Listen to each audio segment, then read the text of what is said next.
what it means to be a spare. The recent past has redefined the word spare for us in a way we, in America, and in fact most of the world, never expected. Of course we all know it means extra, like having an extra toothbrush or tire, but having an extra human being. That was new to us. The extra human being thing hit me like a bolt of lightning when I discovered that my wife was being unfaithful and I was her spare. My discovery came when my executive officer came into my office, closed the door, and asked me if I knew who Jody was. I was stationed at an army base in Georgia, and my job was commander of the soldiers who were permanently assigned to the base. The base was a training facility, so had a constant rotation of soldiers who were there for either 8 or 12 weeks, depending on their course of instruction. All training bases had cadre who were there for an average of 3 years. Those permanently assigned soldiers consisted of the medics, the military police, instructors, mechanics, and other support staff, and were housed separately from the trainees. Those were my soldiers. To assist me, I had an executive officer XO and a first sergeant, who was usually referred to as top by the soldiers because he was the highest ranking sergeant in the unit. Even I called him top in all my casual or informal dealings with him. On official or formal occasions, I called him first sergeant. My top was the epitome of a military man. He lived and breathed the army and was very protective of his soldiers.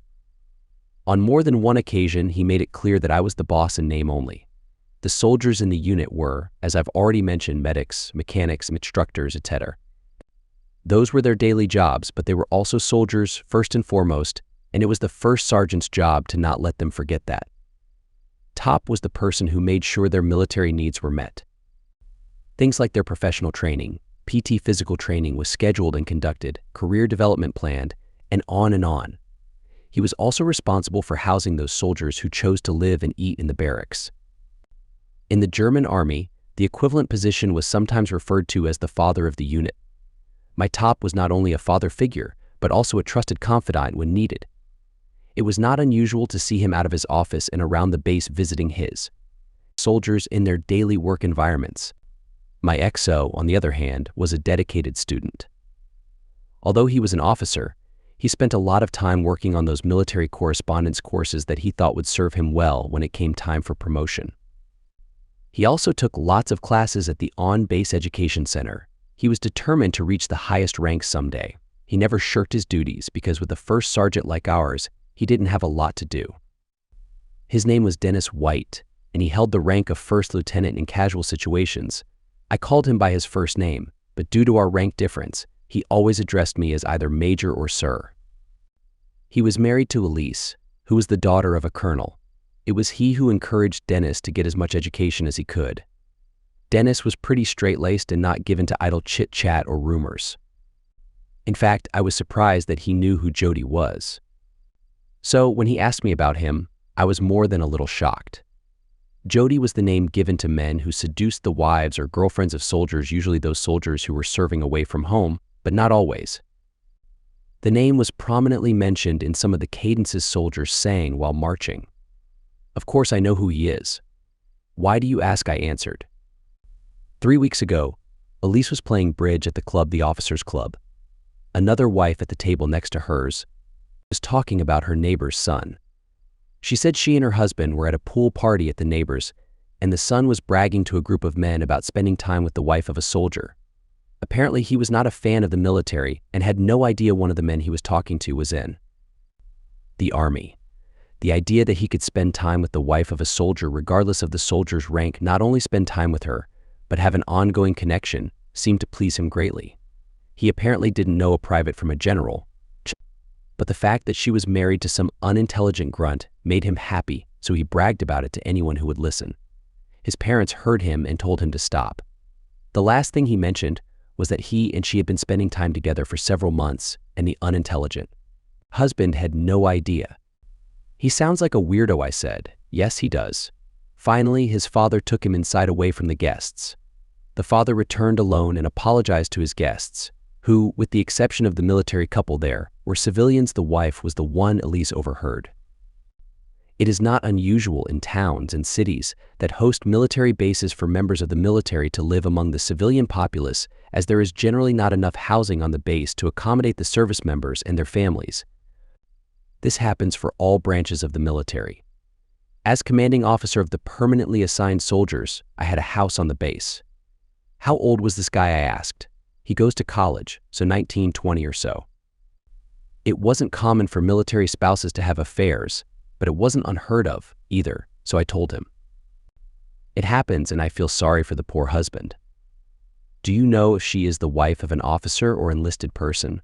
I hope it isn't one of our soldiers. I can't even imagine what that must be like. I don't know, but you usually think of it happening to enlisted wives, but Jody manages to get around. There are many more enlisted than officers, so we hear about it more, but proportionally it's probably the same. Cheaters cheat, regardless of what rank they or their spouse has. I just feel sorry for the one cheated on. Did Elise get any idea about who the wife is? No name, but she got a couple of clues. He hesitated. The affair apparently started because the braggart had taken a friend to the emergency room at the hospital after he had a medical emergency. They both sound like terrible people, I said facetiously. A big blowhard who may or may not have been telling the truth, and his troubled friend make a visit to the hospital. Jeannie sees guys like that almost every night. Jeannie was my wife and worked the evening shift at the emergency room of one of the 2 hospitals in town. Yeah, well, maybe she saw those 2 that night. He paused again. The son described the emergency room nurse as a slightly heavier redhead with green eyes. That sounds like Jeannie, I said. People like that come in so often that she has stopped mentioning them, he continued. Anyway, the guy laughed when he told about a tattoo she had of her father on her left shoulder, and he described their physical connection a certain way and laughed as he looked at the tattoo and thinking that her father was watching her. It was at that point in his story that his own father had heard enough and apparently was embarrassed, so got him away from the group of men he was talking to and took him inside the house. I sat there frozen. Jeannie had a tattoo like that. Her father died at a relatively young age. Her favorite picture of him was as a 5-year-old. In tribute to him, she had the same image tattooed on her left shoulder, but only a handful of people knew about it, and even fewer had actually seen it.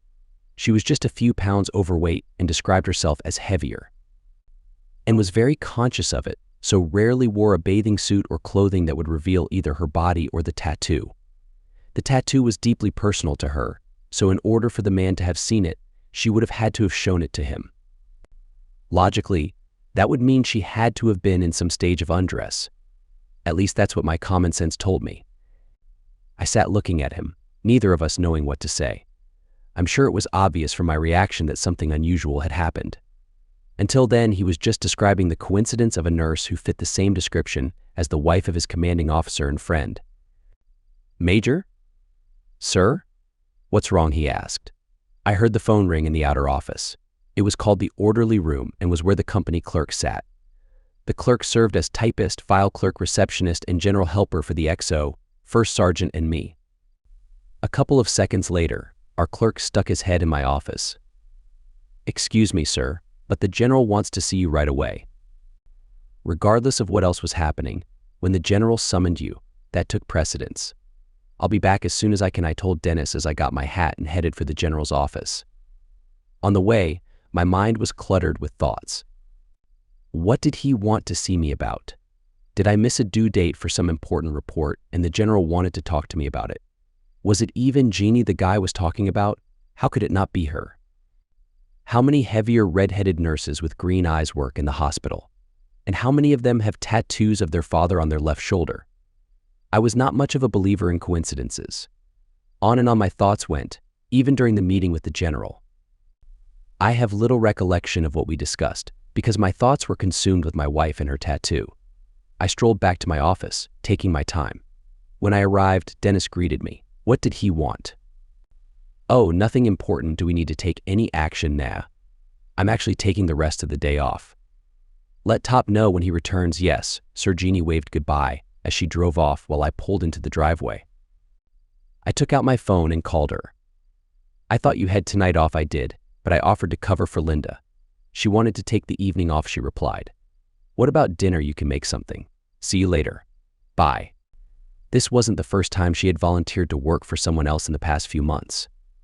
In fact, if I went back through the calendar, I would see that it was the 7th or maybe even the 8th time. I did the math in my head. 3 months equals 90 days. She worked her regular schedule for 5 days a week, so that's 60 out of 90 days.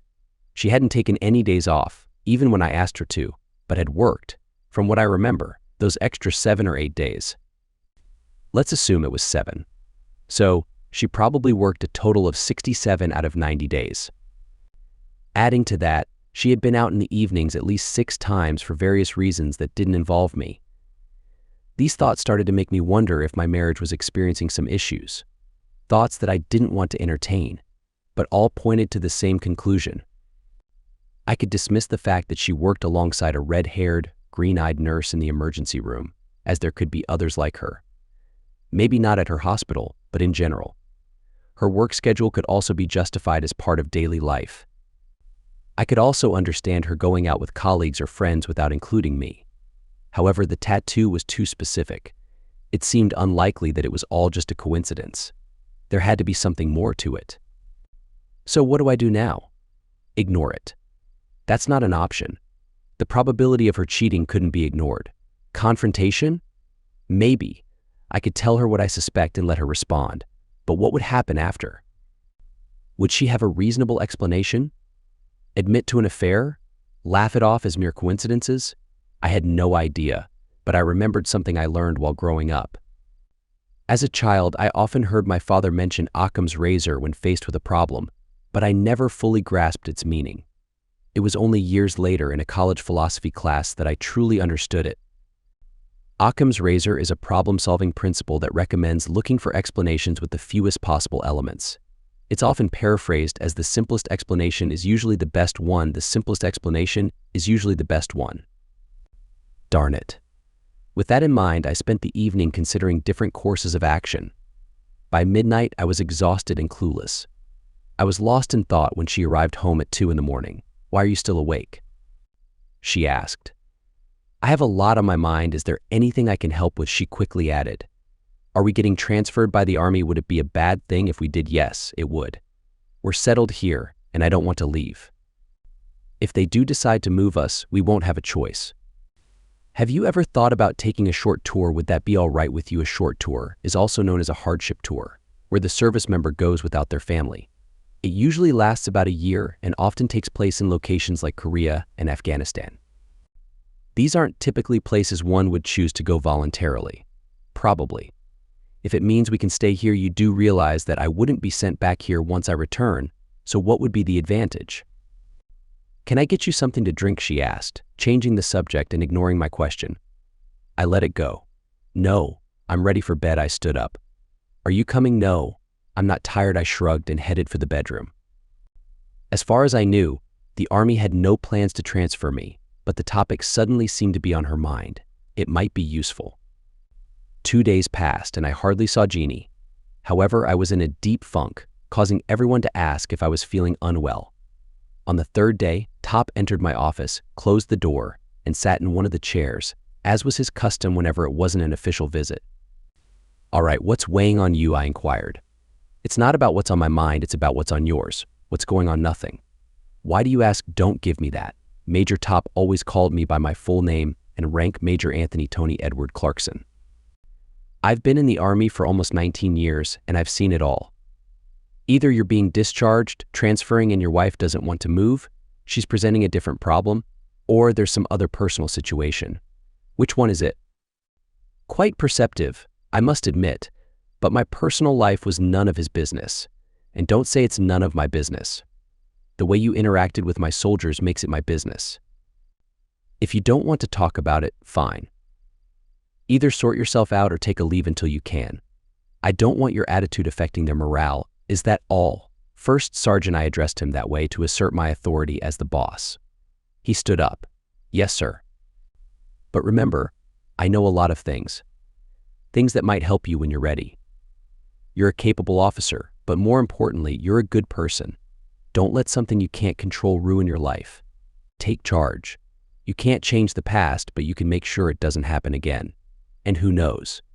You might even get some satisfaction out of the process with that. He saluted and left. I almost smiled after he left. That was his way of looking out for me.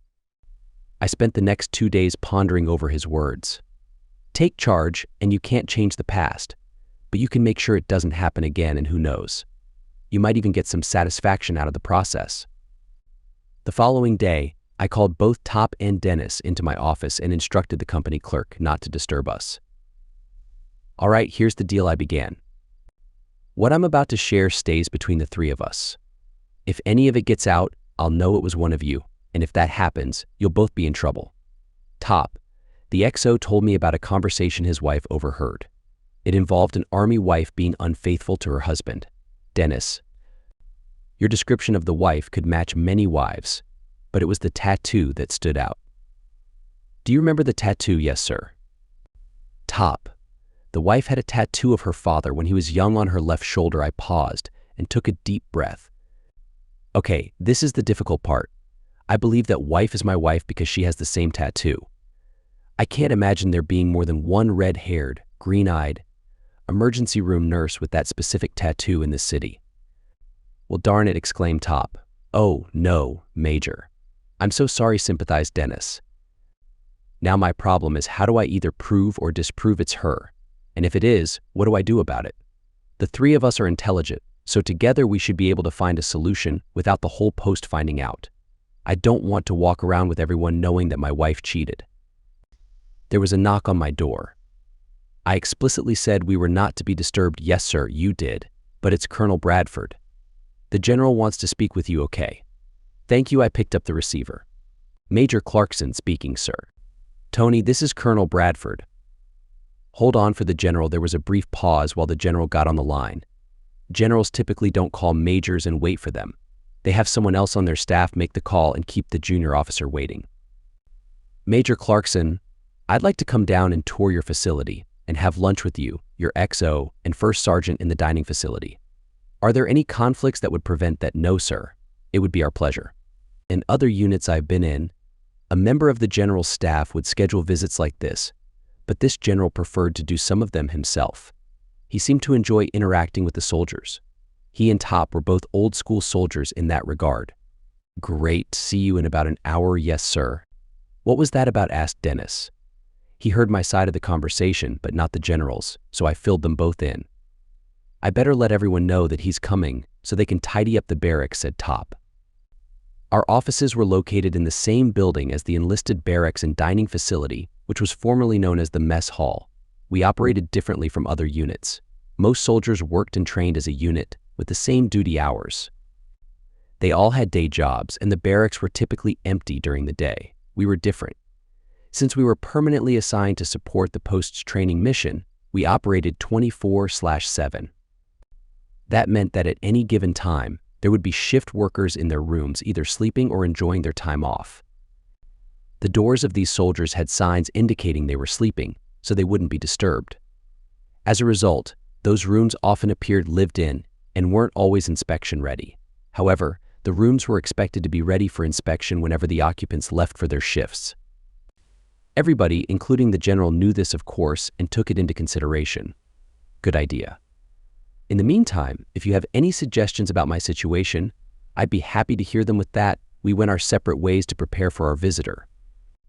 I went to the dining facility to have the dining steward, formerly known as the mess sergeant, set up a VIP table. The lunch went well, and several soldiers got to chat with the general. They enjoyed it, and so did he. After he left, Top asked if I had a few minutes. I have an idea, he started. The best way to find out if it is your wife is to have someone keeping an eye on her. Now, I know you're not in a great financial situation, but hiring someone to watch her constantly would cost a fortune, but maybe you could do it yourself. I've thought of the same thing, I said. Good. Great minds think alike, he smiled. The XO and I can handle this place for a couple of weeks.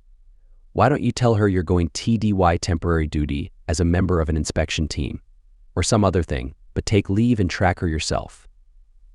That way, you'll be able to satisfy yourself if she's guilty or not, and no outside people will be involved. If you need help, the XO and I can pitch in, and it stays in the family. I had considered the same thing, except I hadn't planned on involving him and the XO. Type me up a leave request starting tomorrow. Make it for 15 days. I'll clear it with the general, he smiled. Yes, sir. Working the hours Jeannie and I worked was its own problem. At least 5 days a week I left home early in the morning and got back in the late afternoon. She left in the afternoon and got home late at night. That didn't leave much time to spend together, and there was no doubt that our relationship suffered. We had been living like that for the 2 years we had been stationed there. We kept hoping her hours would change, but the day shift nurses had seniority, so she was relegated to the afternoon shift. We figured she would be able to get the day shift at some point, but that hadn't happened. The worst case scenario was that we had 1 more year to deal with it before we were transferred, and we could try to get back to a normal life, normal for a military family, that is. Again, we thought the challenges would be worth it in the long run, but it appears that maybe we were wrong. Apparently, her work shift was not the worst case scenario we thought it was. If the signs I've had so far are true, her infidelity would be. Our social life suffered, but our emotional connection was the biggest victim. Sometimes we went weeks without intimacy, but I never once suspected that she would cheat. Never. We talked about the future and being able to have enough money to travel and do all of those things that retirement would provide, and her working full-time, even dealing with not being able to work day shift, would help accomplish that. I told the general I had a family situation to deal with, and he approved my leave. That night I packed a suitcase, waited for Jeannie, and told her the first lie I ever told her. I've been chosen to be part of a TOE table of organization and equipment evaluation team and will be leaving in the morning. As far as I knew, no such team existed, but it sounded good. On such short notice. Yes, I'm replacing someone who had a family emergency, lie number 2. How long will you be gone? 2 weeks, lie 3. Where are you going? Washington for? Okay, stop counting. I told her that since Washington was just a few hours away, that I was going to drive. We then talked about what needed to be done in my absence before we went to bed. To sleep. Not one mention of any romantic activities. She was still asleep when I left the next morning. I drove across town and had breakfast since it was too early to check into a motel. Then I drove to the car rental location, parked my car, and got in the rental. I had planned in detail what I was going to do and how I was going to do it, but while sitting in that restaurant facing it in real life, I was almost overwhelmed. I knew she took the same route to work every day, so that would be no problem. I could see when if she deviated, and that would be easy. Watching her in her workplace was impossible. This was not going to be easy. I suspected she might not wait to go to work at her regular time, so I was sitting outside the main gate of the base at mid-morning and watched as her car was waved through by the security guard. She followed her regular route for the first few blocks, then made a turn when she would ordinarily go straight. She slowed and appeared to be looking for a place to park in the middle of the local university complex. There were no parking places on the street, but a car pulled out and she quickly replaced it. I watched as she parked, got out, and hurried up the street. The driver behind me honked his horn because I was sitting still and blocking traffic. I looked in my rearview mirror at him, waving his arms wildly. His lips were moving, probably cussing me, but I couldn't tell. It only took a couple of seconds to look at him, but when I looked back to see where Jeannie was going, she had disappeared. I drove around the neighborhood several times trying to see her, but no luck. I continued driving around until a parking place opened near her car and facing in the same direction. I thought that if I sat and waited until she left that I could follow her. After 3 hours, I had to use the restroom. After 4, I had to pee badly. I didn't want to give up my parking space, so I hurried down the street to a construction site. There was a portable restroom there that I used, then rushed back to my car hoping she hadn't left. At that thought, I started laughing at the situation. If she was with another man, how could I be hoping she was still with him so I could follow her when she left? It was a moot point because her car was still there, but some other cars were gone. Apparently, classes were over and the students who drove to class were gone for the day. At 7 in the evening, I saw her and a man, and I used the term loosely because he seemed more like a kid, walking toward me, hand in hand. I knew she wouldn't recognize the car, but if she glanced my way, there was no way she could miss seeing me. I started the car and pulled into traffic. She didn't pay any attention to me because she was looking at her companion. I only moved a short distance and pulled into another parking place. I got out and went back up the street in the direction they were going. They walked another 2 blocks and went into a pizza restaurant. The smell coming from there reminded me that I was hungry. Directly across the street was another pizza restaurant. We were in the university part of town and pizza was the main food group of students. I went across, bought 2 slices and a soda, and went back to my car, assuming they would come back this way when they were finished eating. I was right. Less than an hour later, I saw them coming back down the street. I got out of the car, crossed the street, and looked in a shop window. The shop sold all things pertaining to the university. I turned and watched as the 2 of them stopped at a car where the man/child she was with took something out of it before continuing to walk. Another block and they went into an apartment building. I wrote the license number of the car they stopped at and returned to my rental. I had to use the portable restroom 2 more times before deciding at midnight that she was most likely not going to leave, so I went to my motel. I probably could have saved some money and slept at home in my own bed, but decided against it. I also decided that the evidence was pretty clear that she was having an affair. It was also pretty clear that working the hours we did was most likely the cause, or at the very least contributed to the cause of the cheating. So, now what? The next morning I drove by and her car was still parked in the same spot. I wondered if I would accomplish anything by sitting there another day. I hadn't made up my mind, but she did it for me. The 2 of them came rushing down the street. He was carrying some books, so I guess he was going to class. They stopped at her car long enough to hug before he scurried down the street. She got in her car and made a phone call before driving off. I followed her back to the main gate of the post and watched as she was waved through. I went back to my motel. The commander of the military police detachment and the civilian security service for the post was a first lieutenant. I called him. Lieutenant Daniels, if I had the license number of a car and I wanted to find out who the owner was, can you do that for me? Or is it against the law? Ordinarily, sir, you have to have a reason to go into the system to get that information. That prevents stalkers, perverts, scammers, and other unsavory characters from getting it. Why do you ask? It's a personal thing, Lieutenant, no big deal. Give me the number, Major, and I'll see what I can do. I don't put you in the same category as the bad guys, thank you. Lieutenant, I gave him the number. 10 minutes later, I answered my phone. It's Lieutenant Daniels, Major. The owner's name is Frederick G. Wingard, his address is ... Lieutenant Daniels also gave me Wingard's phone number. The address was certainly not the apartment building where the car was parked. It was in one of the nicer parts of the city. I assumed that since he was a college student, the address belonged to his parents.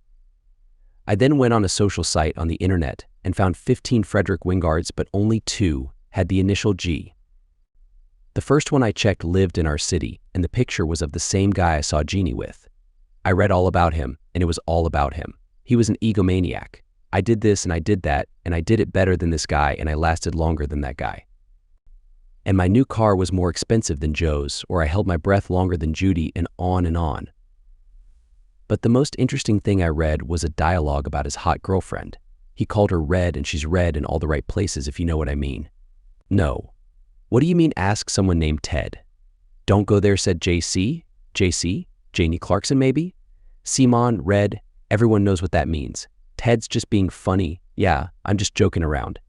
Everyone knows he means you have red hair on your head and in your armpits. Right, Freddie? Right, except she's red one other place. 2-0? Where would that be, Freddie? ... If you ever want to see or get near that place again, you'll end this conversation, said JC. LOL. Okay, sweetie. Sorry, Ted. That's okay. Maybe she's just sensitive. Wow. Yes, she's sensitive. And in all the right places. LOL, you weirdo, said JC. If you keep telling the public about it, I'll stay home from now on. With a weirdo, asked Freddie. Yes, and he's not a weirdo. He's just not what I want anymore, OMG. Red is married, said Ted. No wonder she's sensitive. Oh, come on, said JC. Now you've done it, Ted. Now she's mad. You started it, Freddie. Yeah, well, that was a mistake. I'm out of here. I have to make amends and apologize. Is her apology worth it? Asked someone named Lucy. Another of Freddie's 1,427 friends. Yes, it is. It's big and impressive, and you would be jealous. Would I like to apologize to her? Asked Lucy. LOL, you certainly would. Anyway, I have to go and make it right with her if she won't accept your apology. "Give her my phone number," said Lucy. It was like reading private text messages or watching a reality show. Were there no secrets anymore? And if JC really was Jeannie, being so open went against everything I knew about her, and her saying, "Oh, come on to Ted," was relatively new. She knew and used the word, but rarely. What's next? If JC is able to participate in a conversation on the internet, she must have her own site. I looked and there it was. No picture, no personal information, and only one friend, Freddie Wingard. She obviously had the site solely for the purpose of communicating with him. But why? Why have an almost public site when text messages were so convenient and much more private? The short answer was most likely Freddie's ego and him wanting it known all over the internet. What a weirdo. That plus the fact that I had access to her phone and could possibly read their texts, but a second phone would be so much easier. Possible answer was, again, his ego. I know nothing about psychology, but maybe he needed to let people know he had a girlfriend and she was married. After all, he blabbed it at the party. Dennis's wife overheard it being discussed, so why not let the world know about it on a social network? And he called me a weirdo? Goodness, that's the pot calling the kettle black. The next question is, why would Jeannie tolerate it? Tolerate it. Goodness, why would she cheat in the first place? As Hamlet said, there's the rub. So what happens now? At 2 that afternoon, I was, again, waiting outside the main gate when she left. I followed her, again, to Freddie's apartment building, and if it was like the day before, she would be there the rest of the day and all night. I remember wondering how many of the past 67 days she was supposed to be working that she spent here. The night before was probably their first all-nighter because she was never away from me at night. It seemed that having taken 15 days leave was unnecessary. My mission was accomplished in 2 thanks to their rather careless attitudes. Back to my hotel and my computer. Look up divorce and find lots of information, most of it bad news for the husband, regardless of the circumstances surrounding the divorce. Wife cheats, husband gets hurt by the courts. Irreconcilable differences? Husband gets hurt by the courts. Wife runs off with another woman? Husband gets hurt by the courts. Gosh, I obviously couldn't stay married to a cheat. So how was I going to divorce her and not lose more than half of what we had? If we lived in a community property state, things might be easier. As it was, who the heck knew what would happen? A search for an attorney took another 3 days of my leave. I hadn't talked to Jeannie in 5 days. I had made no effort to call her, and she, likewise, had made no effort to call me. I saw no need to try to follow her anymore. The attorney I decided on was about 90 and looked like a really old Santa Claus, but there was nothing jovial in his demeanor. "Do you want to get revenge on her or just end the marriage?" was his first question after I told him my situation. "I don't know," was my reply. "I would like to find out what I did or didn't do to cause her to cheat." I understand, but in my experiences, there is no single thing that causes women to cheat. Men, on the other hand, can become cheaters quite easily. If a man is inclined to cheat, all it takes is a woman to show a bit of interest in him. Of course, there are those men who would never cheat, but they're rare. Do all women cheat? Oh goodness, no. And the ones who do need a reason. And that reason is generally psychological or emotional or a combination of the two. A man just being handsome and available doesn't do it for most women. Something has to be lacking for them to cheat. Not that they are justified regardless of the circumstances. I'm just saying that cheating is much more complicated for a woman. So, where do we go from here? We file the papers. All I need to know is, what do you want to show as the reason? Adultery, of course, without proof. All she has to do is deny it. Isn't her spending the night in his apartment enough proof? Not if they say all they did was play checkers. Or talk about how big a weirdo you are. Unless there are photos or video, you'll never win. Then I'll get proof. Then I'll wait to file the papers. Any ideas how you're going to get it? None at all. I left his office and sat in my rental. I was paying for that car and a motel and was conflicted. I wanted to turn in the car and go home, but if I did that, I might lose an opportunity to catch her in the act and prove adultery. It was the 5th day of my leave. Saturday would be day 6, and I wondered if Jeannie would be home. Mid-morning Saturday, I drove by his apartment building, and they were standing outside. It looked like they were arguing. I kept driving. That evening, Top called me and asked to meet me at my office. You know I coach a little league baseball team, right? I do. Yes. We were playing a game this afternoon. One of our players slid and hurt his ankle. His parents and I took him to the emergency room. The doctor saw him, gave him a couple of aspirin, wrapped it in an ACE bandage, and told him to sit out the next week.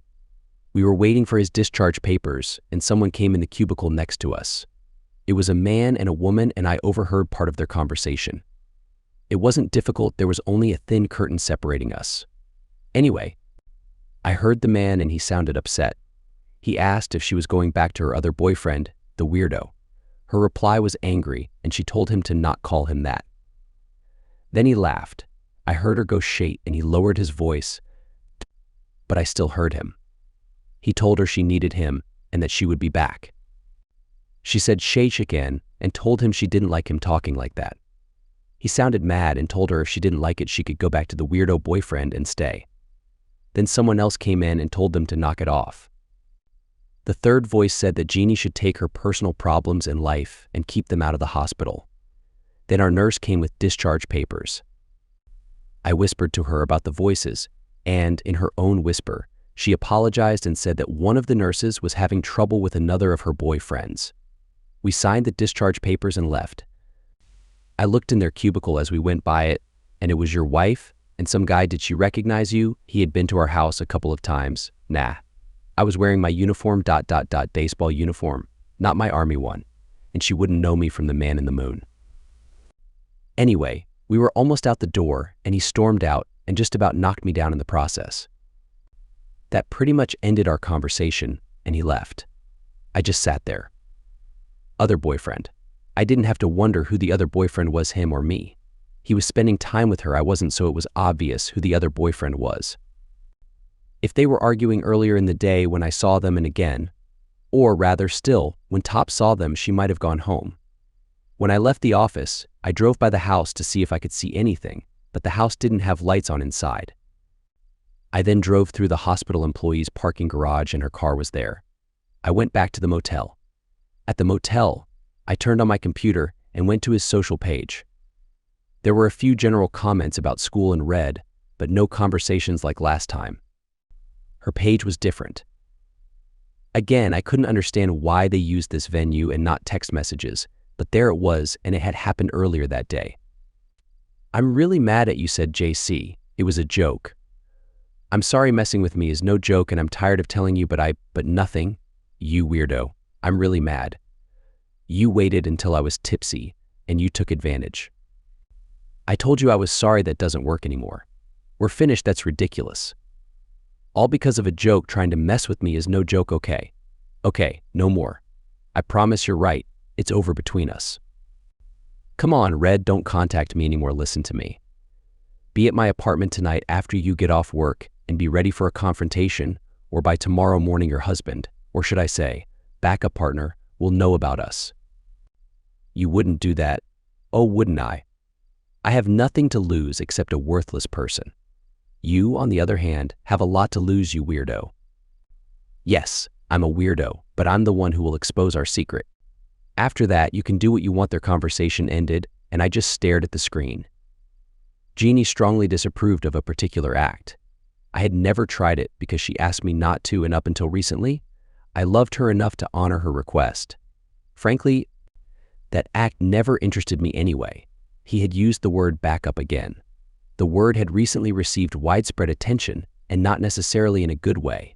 An heir and a backup have apparently been used in aristocratic circles for a very long time to ensure an inheritance stays within the family. In my case, I was the backup, but not for inheritance reasons. I had become a backup partner for Jeannie in the event her primary one was no longer available, which apparently after tonight he would no longer be, but neither would I. Then I remembered something else Top said. The discharge nurse told him that the nurse in the next cubicle was having trouble with another of her boyfriends. Another one. How many did she have? In the motel, I was still looking at my computer screen.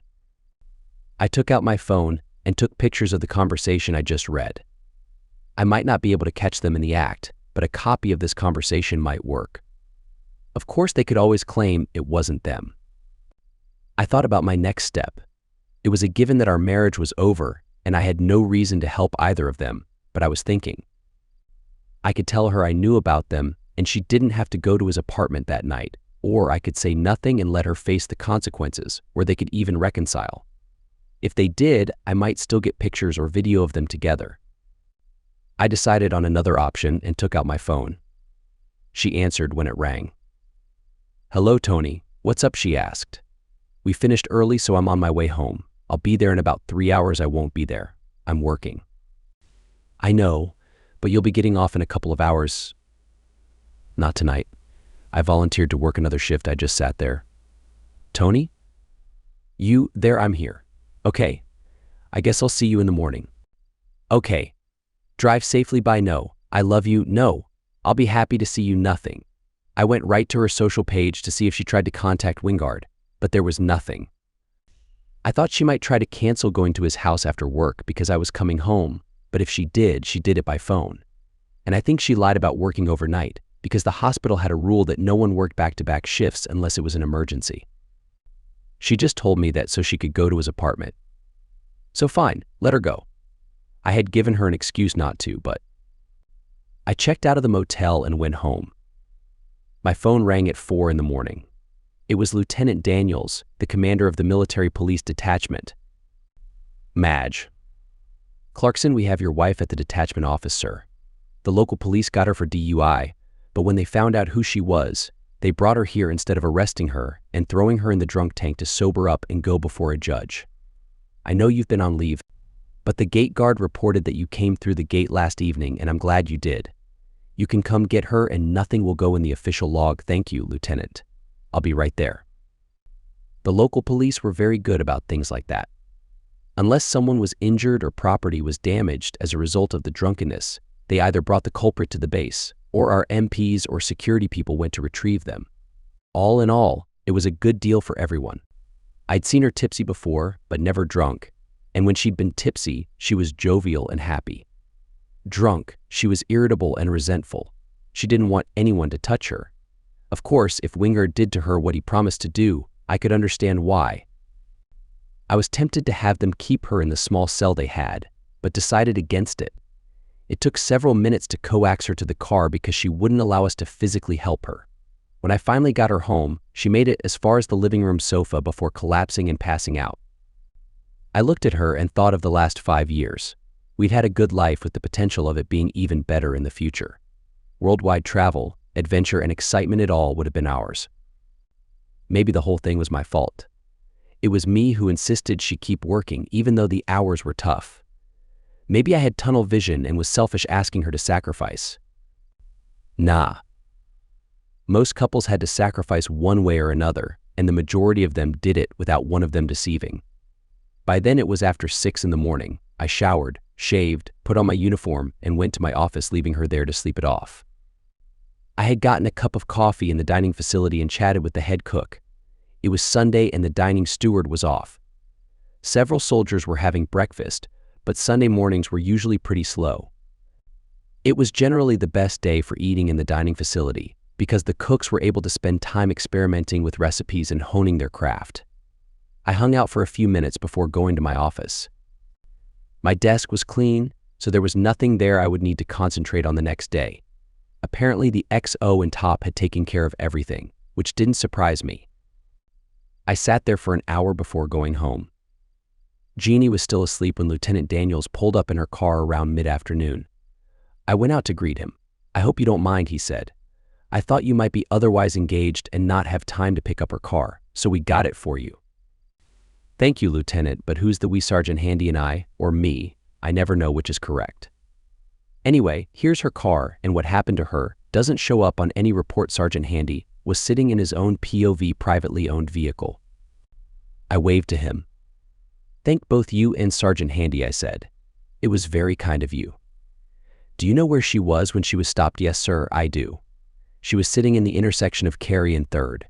She had apparently stopped for the light and fell asleep while waiting." "Fell asleep? That's a nice way of saying she passed out, isn't it?" He smiled. "Yes, sir," and handed me her keys. "Thank you again, Lieutenant. You're welcome." "Sir." They left and I went back inside. It was good she was stopped when she passed out, otherwise some real damage or injury could have occurred.